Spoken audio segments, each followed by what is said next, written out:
Hello friends, welcome to the commerce study point. Discuss करेंगे आज के इस वीडियो में प्रिंसिपल्स ऑफ मैनेजमेंट, जो कि आपको दिए गए हैं किसके द्वारा? हेनरी फ्योल के द्वारा। ये 14 प्रिंसिपल्स हैं, जिसमें से 7 प्रिंसिपल हम ऑलरेडी कल के वीडियो में कंप्लीट कर चुके हैं, उन्हें डिस्कस कर चुके हैं। तो अगर वो वीडियो आप लोगों ने नहीं देखी है तो उसको आप देख लेना। इस वाली वीडियो में हम बाद के 7 प्रिंसिपल्स करेंगे। स्टार्ट करते हैं अपनी इस वीडियो को। देखिए, मैंने आपको सब कल करा दिए थे। Division of work, authority and responsibility, discipline, unity of command भी मैंने आपको बताया था, यूनिटी ऑफ डायरेक्शन। इन दोनों के बीच में मैंने आपको डिफरेंस समझाया था उस वीडियो में। और ये वाला भी कराया था, subordinates to individual interest to general interest, remuneration to employees. तो यहाँ तक हमारे कंप्लीट हो गए थे। आज जो हमारा टॉपिक चलेगा वो चलेगा सेंट्रलाइजेशन एंड डिसेंट्रलाइजेशन। यहाँ से स्टार्ट करेंगे। तो ये है हमारा 8th प्रिंसिपल। इसके अकॉर्डिंग हेनरी फ्योल कहते हैं, इसको एक बार पढ़ लेते हैं पहले। According to this principle, the superior should adopt effective centralisation instead of complete centralisation and effective decentralisation. देखिए, इफेक्टिव नहीं आएगा एक्चुअली, यहाँ पे कंप्लीट आएगा। यहाँ पर भी बताती हूँ इसमें क्या होता है। हेनरी फ्योल इस प्रिंसिपल में बोलते हैं कि हर कंपनी को, कोई भी कंपनी जब भी अपने यहाँ एम्प्लॉयज़ को अथॉरिटीज़ दे रही है तो उसको हमेशा इफ़ेक्टिव सेंट्रलाइजेशन अपनाना चाहिए। किसी भी वर्क को लेकर उसके पास इफ़ेक्टिव सेंट्रलाइजेशन उसे अडॉप्ट करना चाहिए, ना कि कंप्लीट। कंप्लीट से मतलब है कि आप सारी की सारी जिम्मेदारी एम्प्लॉयज़ पर मत सौंपो, थोड़ी सी सौंपो। कैसे? मतलब आप इफ़ेक्टिव सेंट्रलाइजेशन रखो। वो किस तरह से रखोगे? मान लीजिए फॉर एग्जांपल, कंपनी के जो भी ऑब्जेक्टिव और पॉलिसीज़ हैं वो तो कौन बनाएगा? वो कंपनी के ऑनर्स ही बनाएंगे। जितनी भी पॉलिसीज़ हैं, रूल्स हैं, रेगुलेशंस हैं, ऑब्जेक्टिव्स हैं, वो कौन बनाएगा? वो तो सुपीरियर ही बनाएंगे। लेकिन इसका मतलब ये नहीं है कि आप एम्प्लॉयज़ के पास थोड़ी सी जिम्मेदारी छोड़ो ही ना। फिर उसे कैसे लगेगा कि वो भी इस कंपनी का मेंबर है? तो कंपनी के जो एम्प्लॉयज़ हैं उन पर कैसे जिम्मेदारी छोड़ी जा सकती है कि रॉ मटेरियल को ख़रीदने की जिम्मेदारी उन पर छोड़ दी, कि किस टाइप का रॉ मटेरियल लेना है, किस अमाउंट में लेना है, वो चीज़ें वो सोचें। तो एक तरीके से क्या है कि इफ़ेक्टिव सेंट्रलाइजेशन रखना है, कंप्लीट नहीं।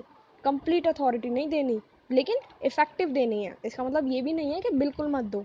जो मेन डिसीजन है वो खुद लो, लेकिन एम्प्लॉयज़ को भी थोड़ा सा हक देना ज़रूरी है, उन्हें भी थोड़ी सी जिम्मेदारियाँ देनी ज़रूरी हैं, ताकि वो फील कर सके कि वो भी इसी कंपनी के मेंबर हैं। ओके, उनके लिए भी कंपनी में कुछ सोचा जा रहा है। तो थोड़ी बहुत जिम्मेदारी क्या होती है कि कंपनी पर भी छोड़ देनी चाहिए, कंपनी के एम्प्लॉयज़ पर। ओके, नेक्स्ट देख लेते हैं। नेक्स्ट है हमारा स्केलर चेन। ये थोड़ा सा बड़ा है, इसको ध्यान से समझना इम्पॉर्टेंट भी है। स्केलर चेन में क्या होता है? देखिए, it refers to a formal line of authority which moves from highest to a lowest rank in a straight line. ये क्या होता है कि कंपनी में ये एक लाइन के साथ चलता है, मतलब एक तरीके से अथॉरिटी की जो जिम्मेदारी है, अथॉरिटी मतलब जो हक दिया जा रहा है, तो ये जो लाइन है ये हाईएस्ट टू लोअर चलती है। अभी मैं आपको ये पूरा दिखाऊंगी किस तरह से बोल रही हूँ। तो इसमें क्या है कि हाईएस्ट टू लोएस्ट चलती है। मैं आपको दिखा देती हूँ, एक सेकेंड। यहाँ पे ये रहा। तो ये देखिए, ये क्या है कि ये एक स्केलर चेन का पूरा चार्ट है। इसके अकॉर्डिंग क्या है कि जो भी इसमें इसके अकॉर्डिंग क्या होता है कि कंपनीज जो होती हैं वो कुछ अथॉरिटी दें अपने एम्प्लॉयज़ को। वो किस तरह से चलती हैं? इस फॉर्म में चलती हैं, मतलब हाईएस्ट टू लोएस्ट, ऊपर से लेकर नीचे। तो इस तरह से यहाँ पे क्या होता है कि अथॉरिटी दिया जाता है from highest to lowest. Fayol's opinion, Fayol का इसको लेकर क्या ओपिनियन है? He said that each communication must move from top to bottom. वो बोलते हैं कि कंपनी में किसी भी चीज़ को लेकर जो डिसीजन लिया जा रहा है, या कोई भी किसी भी चीज़ पर, किसी भी टॉपिक पर कंपनी में अगर डिस्कशन चल रहा है, तो वो हमेशा टॉप से लेकर बॉटम तक जाते रहना चाहिए, और साथ ही साथ बॉटम से टॉप की तरफ आते रहना चाहिए। ना तो बीच में कोई भी छुट रहा हो, ना ऐसे हो रहा हो कि भाई आप एक को छोड़कर डायरेक्ट तीसरे पर पहुंच गए। तो लाइन से सबके पास कम्युनिकेशन होते रहना चाहिए हर चीज़ का, चाहे वो टॉप से बॉटम हो या फिर बॉटम से टॉप तक हो। Okay, the important condition here is that no post should be overlooked. कोई भी पोस्ट छूटनी नहीं चाहिए कम्युनिकेशन के दौरान। कोई भी पोस्ट छूटनी नहीं चाहिए, सबको मौका मिलना चाहिए, सबको पता चलना चाहिए कि चल क्या रहा है। जैसे कि अगर कोई डिसीजन लिया जा रहा है या किसी चीज़ पर बात हो रही है, तो ए ने अगर कुछ बोला है तो वो बी को भी पता चलेगा, देन वो सी तक जाएगा, डी तक, ई तक, और फिर एफ तक। वहीं ए से फिर एल तक, बी, एम तक, एन तक, मतलब लाइन से चीज़ें जाएँ। ऐसा नहीं है कि बी को बीच में छोड़ दिया हो, डायरेक्ट ए ने सी से कह दिया, या फिर डायरेक्ट एफ तक पहुंच गए। ये चीज़ गलत है। तो वो लाइन से चीज़ें जानी चाहिए, यहाँ पर इन्होंने ये कहा है। ओके, फ्योल ने इसको एक लेडर बोला है, उन्होंने लेडर की फॉर्म में ये दिया है। इस लेडर को लेकर फ्योल एक्सप्लेन करते हैं, मतलब उन्होंने बोला है कि मैंने एक लेडर के ज़रिए बताया है। ये एक डबल चेन उन्होंने माना है, क्योंकि इसमें हम देख रहे हैं कि दो साइड से जा रही हैं चीज़ें, एक इधर की साइड है और एक ये वाली साइड है। तो यहाँ पर उन्होंने ये बोला है कि डबल चेन को लेकर वो बोलते हैं, इसमें वो समझाते हैं कि अगर जैसे एफ है, मान लीजिए एफ है, एफ को ए से कोई बात करनी है या एफ को ए तक कोई इन्फॉर्मेशन प्रोवाइड करनी है, तो वो डायरेक्टली ए तक नहीं जा सकता, उसे एक लेडर की फॉर्म में जाना पड़ेगा। पहले वो ई से कांटेक्ट करेगा, देन डी तक जाएगा, देन सी तक जाएगा, देन बी तक और देन ए तक।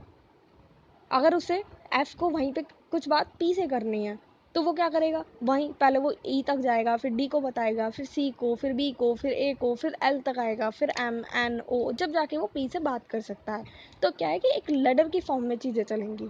अगर कोई भी कम्युनिकेशन हो रहा है तो वो लेडर की फॉर्म में होगा, बीच में किसी को भी छोड़ा नहीं जाएगा। तो इस लेटर में उन्होंने यही एक्सप्लेन किया था।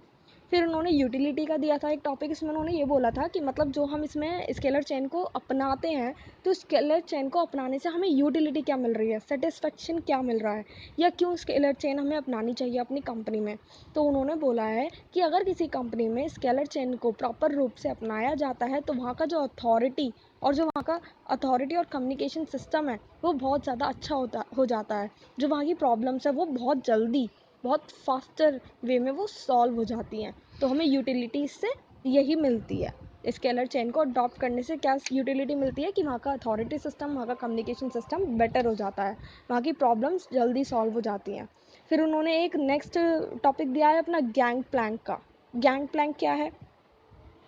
गैंग प्लैंक को उन्होंने इस तरह से समझाया है, वो बोलते हैं कि जैसे मान लीजिए कोई एम्प्लॉय है, मैं आपको चार्ट के थ्रू ही समझा देती हूँ। मान लीजिए कोई एम्प्लॉय है, यहाँ पे जैसे कि आप देख रहे हैं कि एफ़ है, एफ़ को क्या है, पी से बात करनी है, एफ़ को पी से बात करनी है। तो ये क्या है, एक तरीके से गैंग प्लैंक है। अब ये कैसे होगा, जबकि हमने पहले तो पढ़ा था कि भाई पहले वो ई तक जाएगा तभी कर सकता है। तो यही इस चेन का, जैसे हम बोलते हैं ना कि भाई कोई चीज़ परफेक्ट नहीं है, ऐसे ही स्केलर चेन भी पूरी तरह से परफेक्ट नहीं है। ये इसका एक एक्सेप्शन पॉइंट है कि अगर कोई एकदम से इमरजेंसी सिचुएशन आ जाती है, कोई डिफ़िकल्टी आ जाती है, जिसमें एफ़ को बहुत अर्जेंट वे में पी से बात करनी पड़ेगी किसी चीज़ को लेकर, तो वो डायरेक्टली बात कर सकता है। लेकिन अब इसका मतलब ये नहीं है कि एफ़ यहाँ पे किसी से भी बात कर लेगा। ये जो गैंग प्लैंक बनता है, ये सेम लेवल ऑफ एम्प्लॉयज़ के बीच में ही बनता है। मतलब बी केवल एल से इमरजेंसी में बात कर सकता है, सी केवल एम से इमरजेंसी में बात कर सकता है, डी एन से, ई ओ से, एफ पी से, और इसी तरह से जी कर सकता है क्यू से। तो इस तरह से बात होगी, मतलब सेम लेवल ऑफ एम्प्लॉयज़, जो मतलब सेम लेवल पे हैं, वही एम्प्लॉयज़ आपस में बात कर सकते हैं गैंग प्लैंक में भी। तो ये एक एक्सेप्शन है इस पूरी स्केलर चेन का, कि कोई भी डिफ़िकल्टी आती है कंपनी में या कोई अर्जेंट डिसीजन लेना है, तो डायरेक्टली आप बात कर सकते हैं। लेकिन उसमें भी ऐसा नहीं है कि आप किसी ऊपर वाले से या नीचे लेवल के एम्प्लॉय से बात कर रहे हैं। आप अपनी अथॉरिटी के, मतलब अपने ही सेम लेवल ऑफ एम्प्लॉय से आप बात कर सकते हैं इस वे में। ओके, तो ये था इनका गैंग प्लैंक, पूरा स्केलर चेन खत्म हो गया। आई होप आपको समझ आ गया होगा, नहीं आया हो तो एक बार और देख लेना, आपको ये समझ आ जाएगा इजीली, ज़्यादा हार्ड टॉपिक नहीं है। ओके, नेक्स्ट आता है ऑर्डर। ऑर्डर को लेकर उन्होंने क्या कहा है, according to this principle a right person should be placed at a right job and a right thing should be placed at a right place. Order को लेकर उन्होंने ये बोला है कि किसी भी जो कंपनी है, वहाँ पे दो टाइप के ऑर्डर होते हैं। कौन कौन से? एक होता है मटेरियल ऑर्डर और एक होता है सोशल ऑर्डर। जो मटेरियल ऑर्डर है वो तो कहा गया है फिजिकल रिसोर्सेज के लिए। मटेरियल ऑर्डर जो यहाँ पे बोला गया है, ये फिजिकल रिसोर्सेज के लिए बोला गया है।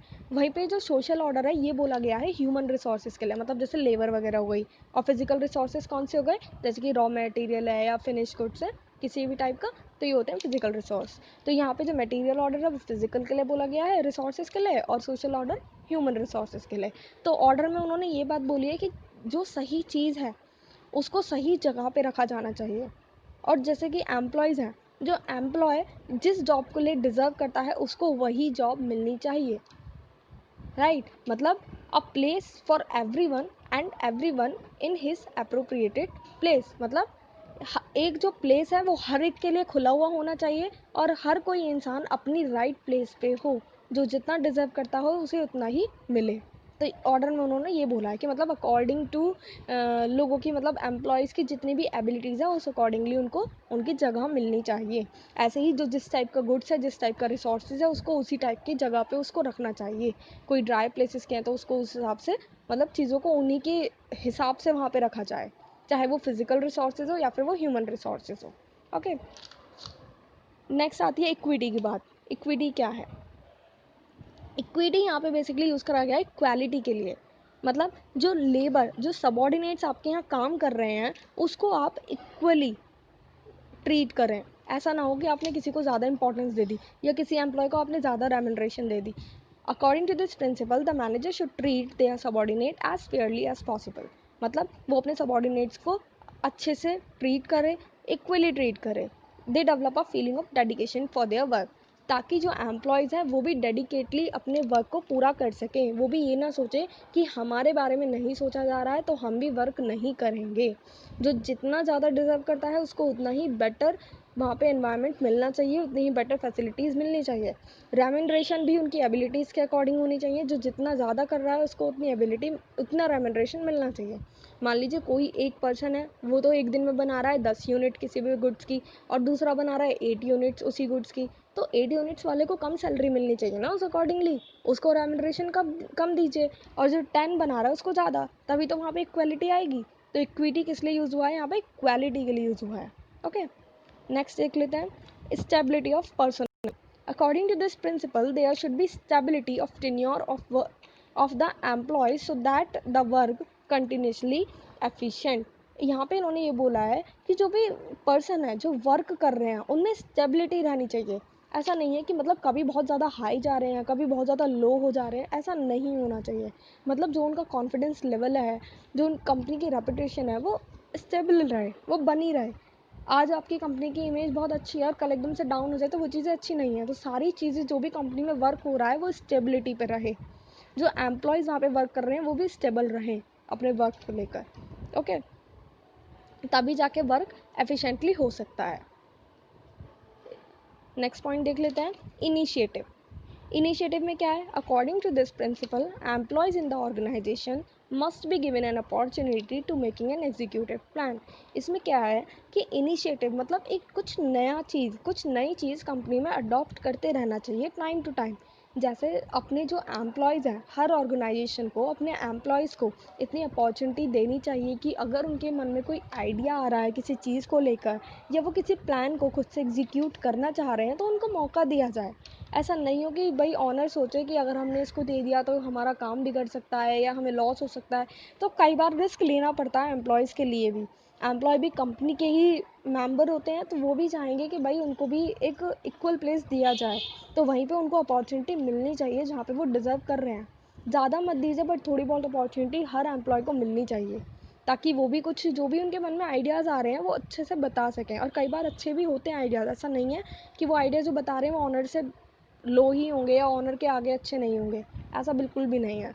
ओके, तो इनिशिएटिव मतलब कुछ नयापन करते रहना चाहिए कंपनी में। फिर लास्ट आता है, लास्ट प्रिंसिपल है एस्पिरिट डी कॉर्प्स। इसका मतलब क्या है? एस्पिरिट डी कॉर्प्स, इसका मतलब है, इस प्रिंसिपल के अकॉर्डिंग हेनरी फ्योल का मानना है कि किसी भी कंपनी में ऑनर्स को हमेशा टीम स्पिरिट की भावना रखनी चाहिए। उन्हें कभी भी किसी काम का क्रेडिट अपने आप नहीं ले लेना चाहिए। हमेशा उन्हें अपनी कंपनी में वी वर्ड का यूज़ करना चाहिए इंस्टीड ऑफ आई। उन्होंने कोई काम करा है तो उसका क्रेडिट वो ये नहीं कहें कि हाँ भाई ये काम मैंने करा है, वहाँ पर बोला जाए कि ये काम हमने करा है। क्योंकि कोई भी काम अगर कंपनी में हो रहा है, कंपनी की सक्सेस हो रही है, तो उसमें केवल ऑनर का वहाँ पे नहीं होता योगदान। वहाँ पे जो कंट्रीब्यूशन है ऑनर प्लस एम्प्लॉयज़ सभी का है, क्योंकि सभी लोग मिलकर वर्क कर रहे हैं। तो एक टीम स्पिरिट होनी चाहिए कंपनी में, तभी वो कंपनी आगे के लिए जा सकती है। तो अगर कंक्लूजन में बोलें प्रिंसिपल्स को लेकर, तो हेनरी फ्योल ने कुछ ऐसे प्रिंसिपल्स दिए हैं जिनकी वजह से, जिनको अगर कोई भी कंपनी अडॉप्ट करती है तो उनके जो कंपनी का मैनेजमेंट सिस्टम है वो बहुत ज़्यादा अच्छा हो जाता है। तो अगर कोई कंपनी अपने मैनेजमेंट सिस्टम को, ऑफ कोर्स ये बात हमने पहले ही पढ़ी हुई है कि कोई कंपनी अगर ग्रोथ करना चाहती है तो उसका मैनेजमेंट सिस्टम बहुत अच्छा होना चाहिए। पर मैनेजमेंट सिस्टम भी तो जब ही अच्छा हो पाएगा अगर उस कंपनी के वहाँ पे प्रिंसिपल्स फॉलो हो रहे हो मैनेजमेंट के लिए ही कोई गाइडलाइंस ना हो, कोई एक स्ट्रक्चर ना हो प्रॉपर, तो कैसे फॉलो हो पाएगा। तो प्रॉपर प्रिंसिपल्स यहाँ पे इसलिए ही दिए गए हैं जिनको अगर फॉलो किया जाए तो किसी भी कंपनी की सक्सेस कहीं नहीं जाती, वो ईजिली सक्सीड हो सकते हैं। सो फ्रेंड्स, बस आज की वीडियो में इतना ही। कुछ प्रिंसिपल्स ही थे जो आपको बताने थे। 7 प्रिंसिपल्स ऑलरेडी कल की वीडियो में कर चुके थे, बाकी के आज हो गए हैं। आई होप वीडियो आपको पसंद आई होगी। कोई भी ऐसा प्रिंसिपल हो जो आपको नहीं समझ आया हो, आप लोग मुझे कमेंट सेक्शन में बता दें, मैं वहाँ पे आपको एक बार एक्सप्लेन कर दूँगी। और वीडियो आप लोगों को पसंद आई तो वीडियो को लाइक ज़रूर करें। चैनल से जुड़ने के लिए चैनल को सब्सक्राइब और बेल आइकन को प्रेस करना ना भूलें, आने वाली वीडियोज़ के नोटिफिकेशन आपको मिलते रहें। और इसे अपने फ्रेंड्स के साथ ज़रूर शेयर करें। Thank you friends, thank you for watching.